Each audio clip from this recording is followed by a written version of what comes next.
Welcome to social post. నేను Nihal. So ఎస్ఐఎఫ్లో NFO అంటే ఏంటి? దీని గురించి డీటెయిల్‌గా ఎక్స్‌ప్లెయిన్ చేయడానికి వెల్తి చక్రధర్ గారు ఉన్నారు. సార్‌తో మనం మాట్లాడదాం. Hello sir, welcome to social post. Thanks అండి. యెస్. సార్, ఇప్పుడు ఎస్ఐఎఫ్లో ఎన్ఎఫ్ఓ అంటే ఏంటి సార్? కొంచెం డీటెయిల్‌గా చెప్తారా? ఇది యాక్చువల్‌గా ఎన్ఎఫ్ అంటే న్యూ ఫండ్ ఆఫర్ అండి. మనకి మ్యూచువల్ ఫండ్స్‌లో కూడా ఉంటాయి. ఎప్పుడైతే ఒక ఫస్ట్ టైమ్ ఒక ఫండ్ లాంచ్ అవుతుందో దాన్ని మనకి ఎన్ఎఫ్ఓ రూపంలో మనకి అవైలబిలిటీలో ఉంటుంది మార్కెట్‌లో. ఓకే. ఫేస్ వాల్యూ అంటారు. అంటే ఒక ఫండ్‌కి ఒక ఫేస్ వాల్యూ అనేది ఉంటుంది. ₹10 అనేది ఒక ఫేస్ వాల్యూ ఉంటుంది మ్యూచువల్ ఫండ్స్‌లో జనరల్‌గా. సో అలా ఫేస్ వాల్యూ ₹10 ఉన్నప్పుడు అది ఫస్ట్ మార్కెట్‌లో లాంచ్ అయినప్పుడు అందుబాటులోకి ఒక 15 డేస్‌లో పెడతారు. ఓకే. సో ఆ 15 డేస్ టైమ్‌లో ఎవరు ఇన్వెస్ట్‌మెంట్ చేసినా వాళ్ళందరికీ కూడా ₹10 ఎన్ఏవీతోనే అవైలబిలిటీలో ఉంటుంది. ఓకే. అది స్టార్టింగ్ పాయింట్.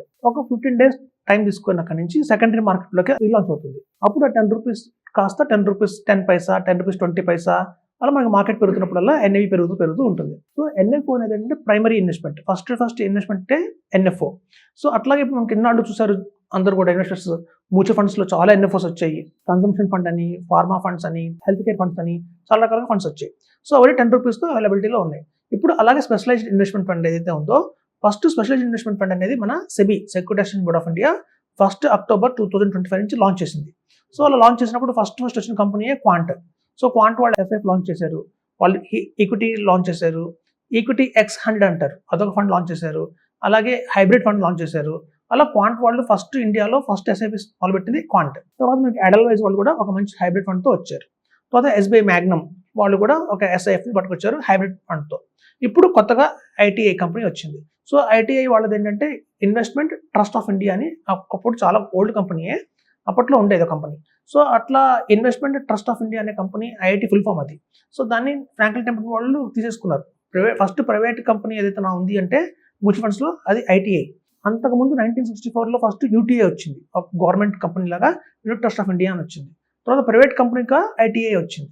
సో ఆ ఐటీని ఫ్రాంక్లిన్ టెంపుల్ వాళ్ళు తీసేసుకొని ఫ్రాంక్లిన్ టెంపుల్ పేరు మార్చారు. ఇప్పుడు 10 years బ్యాక్ నుంచి వాళ్ళు ఐటీఐ వాళ్ళు కూడా మళ్ళీ సొంతంగా మొదలు పెట్టారు మ్యూచువల్ ఫండ్స్. వాళ్ళు మిడ్ క్యాప్ చూసినా, మల్టీ క్యాప్ చూసినా, అలాగే ఐటీఐ స్మాల్ క్యాప్ చూసినా కూడా రిటర్న్స్ చాలా ప్రామినెంట్ గా ఉన్నాయి. 30% సిఏజిఆర్ వచ్చిన తారీఖులు కూడా ఉన్నాయి.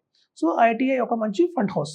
సో వాళ్ళదే ఇప్పుడు కొత్తగా ఎస్ఐఎఫ్ కూడా వచ్చింది అనమాట. ఓకే. సో మనకి ఈ 10th నవంబర్ నుంచి 24th నవంబర్ దాకా కూడా మనకి ఎస్ఐఎఫ్ అందుబాటులో ఉంది ఎన్ఎఫ్ఓ రూపంలో. అంటే ఈ టైంలో ఎవరైతే కొనుక్కుంటారో వాళ్ళందరికీ కూడా ఇప్పుడు చూడండి మ్యూచువల్ ఫండ్స్ లో ఫేస్ వాల్యూ ₹10 అంటాం. అంటే ఒక యూనిట్ కాస్ట్ ₹10. కానీ ఎస్ఐఎఫ్ లో మినిమం ₹1000 పెట్టారు. అంటే ఒక ఫేస్ వాల్యూ ఒక యూనిట్ వచ్చి మీకు ₹1000 స్టార్ట్ అవుతుంది. ఎందుకంటే ఇక్కడ అమౌంట్ 10 lakhs మనం ఇన్వెస్ట్మెంట్ చేస్తున్నాం కాబట్టి దీని ఫేస్ వాల్యూ కూడా పెంచారు వీళ్ళు.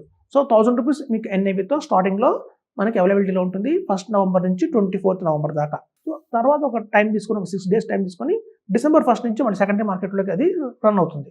అప్పుడు ₹1010, ₹1020 దాకా మనకి మార్కెట్ పెరుగుతుంది. ఓకే. అసలు ఎస్ఐపి ఎందుకు చేయాలి అంటే ఆల్టర్నేట్. చూడండి ఇండియాలో మనం అనుకుంటున్నాం ఎప్పటి నుంచో కూడా మ్యూచువల్ ఫండ్స్ సఫిషియెంట్ కాదు. మ్యూచువల్ ఫండ్స్ అనేది ఆల్మోస్ట్ 60 years ఓల్డ్ ఇన్వెస్ట్మెంట్. మనకి 1964 నుంచి ఇండియాలో ఉంది అంటే ఇది 60 year ఓల్డ్ ప్రొడక్ట్. మనకి ఇప్పుడు అవేర్నెస్ వచ్చింది. బట్ డజంట్ మీన్ ఇది కొత్త ప్రొడక్ట్ కాదు. ఎప్పటి నుంచో కూడా మనకి ఇండియాలో అవైలబిలిటీలో ఉంది. సో మ్యూచువల్ ఫండ్స్లో ఏంటంటే రాబోయే రోజుల్లో మన ఎక్స్పెన్సెస్ అనేవి గణనీయంగా పెరుగుతాయి.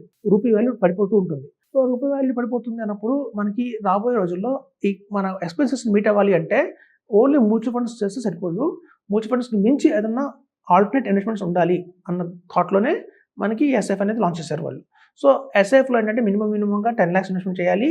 అటు పిఎంఎస్లో ఉన్న best of the best features, అలాగే మ్యూచువల్ ఫండ్స్లో ఉన్న బెస్ట్ ఫీచర్స్ని రెండింటిని కంబైన్ చేస్తూ వచ్చిందే మనకి ఎస్ఐఎఫ్. ఓకే. సో మనం అందుకే చెప్తున్నాం ఎస్ఐఎఫ్ ఇస్ ద బెస్ట్ అని. మ్యూచువల్ ఫండ్స్ కంటే కూడా బెటర్ రేట్ అయితే గ్యారంటీగా ఇస్తుందని చెప్తున్నాము. ఎందుకు అంటే మ్యూచువల్ ఫండ్స్లో ఓన్లీ మనకి కేవలం స్టాక్స్ మాత్రమే ఉంటాయి. మ్యూచువల్ ఫండ్స్లో ఒక ఫ్రేమ్ గీస్తారు వాళ్ళు. ఎవరైనా సరే ఆ రెగ్యులేటరీ బాడీలోనే పనిచేయాలి. సెబీ ఏదైతే వాళ్ళకి రూల్స్ అండ్ రెగ్యులేషన్స్ పెట్టిందో ఆ రూల్స్ అండ్ రెగ్యులేషన్స్లో మాత్రమే మనం ఇన్వెస్ట్మెంట్ చేయాలి మ్యూచువల్ ఫండ్స్లో. వాళ్ళకి ఏంటంటే ఫండ్ మేనేజర్కి తెలుసు ఫార్మా ఇప్పుడు ఏం బాగాలేదు అని. అలాగే ఒక షార్ట్ టర్మ్లో బలానా షేర్ ఒక ఇన్ఫోసిస్ రాబోయే 6 months తర్వాత డాలర్ పడిపోతుంది. దాన్ని షార్ట్ సెల్ చేసి బయటకు వద్దామంటే మనకి ఆప్షన్ మనకి మ్యూచువల్ ఫండ్స్లో లేదు. సో అట్లా షార్ట్ సెల్లింగ్ ఆప్షన్స్ కూడా మనకి ఈ ఎస్ఐఎఫ్లో ఇవ్వడం జరిగింది. దాన్ని డెరివేటివ్స్ అంటారు. ఓకే. సో ఒక 20% ఆఫ్ ద ఇన్వెస్ట్మెంట్ని ఫండ్ మేనేజర్కి ఒక రైట్ ఇచ్చారు. మీరు షార్ట్ సెల్లింగ్ చేసుకోవచ్చు, డెరివేటివ్స్ చేసుకోవచ్చు, అలాగే హెడ్జింగ్ చేసుకోవచ్చు, స్పెక్యులేషన్ చేసుకోవచ్చు. అట్లాంటి కొన్ని ఫీచర్స్ ఏవైతే ఉన్నాయో అవి అడిషనల్గా మనకి ఎస్ఐఎఫ్లో దొరుకుతున్నాయి. ఓకే. తద్వారా ఏంటంటే ఒక మామూలుగా సాధారణంగా మ్యూచువల్ ఫండ్లో ఒక 15% నుంచి 18% ఇచ్చే ఫండ్ మేనేజర్ ఈ 20% ఎక్స్ట్రా ఏదైతే మనం డెరివేటివ్స్ పర్మిషన్ ఇచ్చామో ఈ పర్మిషన్తో అడిషనల్గా ఇంకో 3-4% ఎక్స్ట్రా ఇచ్చే అవకాశం ఉంది. సో కాబట్టి మనం మ్యూచువల్ ఫండ్స్ కంటే కూడా ఒక 3 to 4% ఎక్స్ట్రా అయితే మనం ఎస్ఐఎఫ్ నుంచి మనం తీసుకోవచ్చు. సార్ ఇప్పుడు మ్యూచువల్ ఫండ్స్ అనే టాపిక్ వచ్చింది కాబట్టి మ్యూచువల్ ఫండ్స్లో ఏదైతే మనం ఇన్వెస్ట్ చేస్తామో ఒక పోర్ట్ఫోలియోని టచ్ చేయడానికి, కానీ ఇప్పుడు ఎస్ఐఎఫ్లో అంటే మినిమం ఒక 10 లక్షలు కావాలి.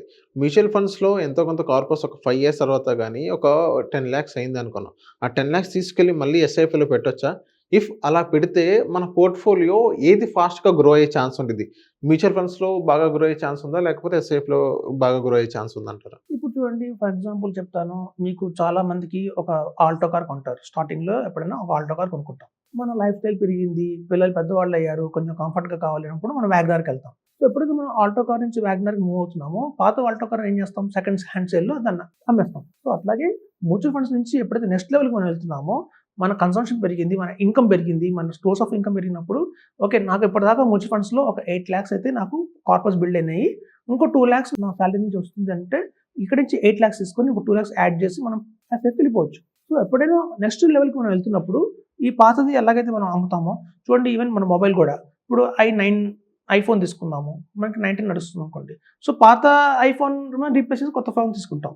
సో ఇది అంతేనండి. ఎప్పుడైనా సరే ఒక నెక్స్ట్ లెవెల్కి వెళ్ళాలి అన్నప్పుడు మనం ఎలా అయితే ఒక ఓల్డ్ నుంచి న్యూకి వెళ్తామో, అలాగే మ్యూచువల్ ఫండ్స్ నుంచి కూడా ఎస్ఐఎఫ్ మూవ్ అయిపోవచ్చు. అంటే ఎలా ఉండబోతుంది, అంటే ఏది ఎక్కువ ఫాస్ట్గా గ్రో అయ్యే ఛాన్స్ ఉంది? అంటే మ్యూచువల్ ఫండ్స్లో తొందరగా మన కార్పస్ రీచ్ అయ్యే ఛాన్స్ ఉంటుందా, లేకపోతే ఎస్ఐఎఫ్లో తొందరగా మన కార్పస్ రీచ్? ఎస్ఐఎఫ్లో త్వరగా రీచ్ అయ్యే ఆప్షన్ ఉంటుందండి. ఎందుకంటే ఎస్ఐఎఫ్లో అడిషనల్గా మ్యూచువల్ ఫండ్స్లో లేనిది ఎస్ఐఎఫ్లో ఉన్నది ఏంటి అంటే డెరివేటివ్స్.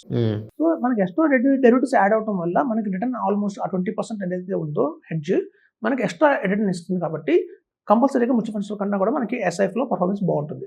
అయితే ఎలా అయితే మనకి మ్యూచువల్ ఫండ్స్లో ఒక ఈక్విటీ అని, అలాగే ఒక హైబ్రిడ్ కేటగిరీ అని, అలాగే ఒక డెట్ కేటగిరీ అని, మన 3 రకాలుగా మనకి ఎలాగైతే మ్యూచువల్ ఫండ్స్లో ఉన్నాయో, ఈవెన్ ఎస్ఐఎఫ్లో కూడా మనకి హైబ్రిడ్ అంటే ఏంటంటే కొంత combination of equity and debt, అలాగే ప్యూర్ ఈక్విటీ మనకి ఎస్ఐఎఫ్ కూడా ఉన్నాయి. సో మనం ఎప్పుడైనా కంపేర్ చేసేటప్పుడు ఈక్విటీ మ్యూచువల్ ఫండ్స్ని ఈక్విటీ ఎస్ఐఎఫ్తో కంపేర్ చేయాలి, హైబ్రిడ్ మ్యూచువల్ ఫండ్స్ని హైబ్రిడ్ ఎస్ఐఎఫ్తో కంపేర్ చేయాలి.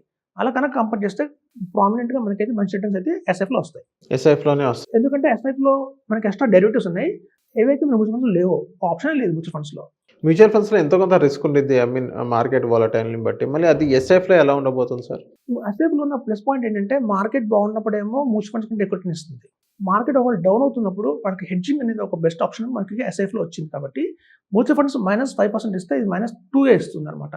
మనకి డౌన్ వర్డ్ మార్కెట్లో కూడా కొంచెం ప్రొటెక్షన్ అనేది ఎక్స్ట్రా దొరుకుతుంది ఎస్ఐఎఫ్లో. సో కాబట్టి SIF is the best option చెప్తున్నాం. ఓకే సార్, ఇప్పుడు కొంతమంది ఎస్ఐఎఫ్లో ఎవరికి అవగాహన లేదు అసలు ఎస్ఐఎఫ్లో. అసలు ఎస్ఐఎఫ్ అంటే ఏంటి అంటే చాలా మందికి మ్యూచువల్ ఫండ్స్ ఒక్కటే తెలుసు. సో మీరు ఇచ్చే సజెషన్ ఏంటి సార్? ఇప్పుడు 10 లక్షలు ఉంటే మ్యూచువల్ ఫండ్లో పెట్టమని అలా చెప్తారా, లేకపోతే రిస్క్ తక్కువైనా కానీ కొంచెం ఇందులోనే పెట్టమని మీరు చెప్తారా?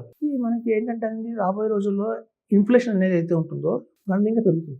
బయట మనకి మెడికల్ ఇన్ఫ్లేషన్ చూస్తే 10%లో గ్రో అవుతుంది. అలాగే మనకి చూస్తే ఈ ట్రాన్స్పోర్టేషన్ కానివ్వండి, ఇవన్నీ కూడా మనకి అపార్ట్ ఫ్రమ్ మనకి శాలరీ ఉందా లేదా అనే సంబంధం లేకుండా ఎక్స్పెన్సెస్ భారీగా పెరుగుతున్నాయి. సో అలా క్రమంగా ఎక్స్పెన్సెస్ పెరుగుతున్నప్పుడు అలాంటి ఎక్స్పెన్సెస్ని మనం ఓవర్కమ్ కాగాలి అంటే మాత్రం మన దగ్గర మంచి రిటర్న్ ఇచ్చే ఇన్స్ట్రుమెంట్ ఉండాలి. సో మనకి మంచి రిటర్న్ ఇచ్చే ఇన్స్ట్రుమెంట్ ఎందుకు అంటే మ్యూచువల్ ఫండ్స్ కంటే ఎస్ఐఎఫ్ బాగా ఇస్తుంది. అసలు first of all mutual funds ఎందుకు? మనకి బ్యాంక్ ఎఫ్డీలో మనకి రేట్ ఆఫ్ ఇంట్రెస్ట్ లేదు కాబట్టి మనం ఏం చెప్తున్నాం, మ్యూచువల్ ఫండ్స్ ఎందుకు వెళ్ళమంటున్నాం అంటే బ్యాంక్లో కంటే కూడా, ల్యాండ్లో కంటే కూడా, పోస్ట్ ఆఫీస్ సేవింగ్స్ స్కీమ్ కంటే కూడా మ్యూచువల్ ఫండ్స్ బెటర్ అని చెప్తున్నాం. ఎప్పుడైతే బ్యాంక్ ఎఫ్డీ కంటే మ్యూచువల్ ఫండ్స్ బెటర్ అని మనం మ్యూచువల్ ఫండ్స్ని రికమెండ్ చేస్తున్నామో, ఇప్పుడు మ్యూచువల్ ఫండ్స్ కంటే ఎస్ఐఎఫ్ బెటర్ అని రికమెండ్ చేస్తున్నాం. So mutual funds in between bank FD and SIF మధ్యలో ఉంటుంది. సో అందుకే మనం ప్రామినెంట్గా చెప్తున్నాం, గట్టిగా చెప్తున్నాం. మీకు ఎప్పుడైతే మనం బ్యాంక్ ఎఫ్డీస్ నుంచి వద్దు, అందులో వచ్చే 6%, 5% రేట్ ఆఫ్ ఇంట్రెస్ట్తో మీరు ఇన్ఫ్లేషన్ బీట్ చేయలేరు, అందుకని మ్యూచువల్ ఫండ్స్ రండి అని మనం రికమెండ్ చేస్తున్నాం.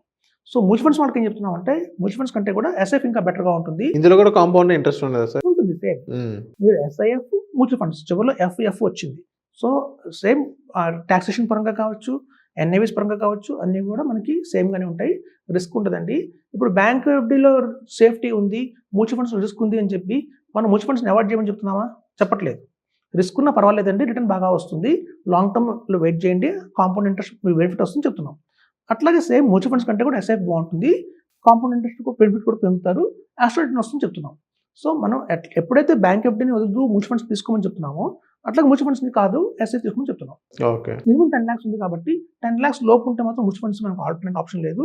10 lakhs దాకా మీ దగ్గర ఫండ్ అక్యుములేట్ అయింది అంటే మాత్రం better to go for SIF చెప్తున్నాం. Okay. So thank you sir మా సోషల్ పోస్ట్ వచ్చినందుకు. థ్యాంక్స్ అండి.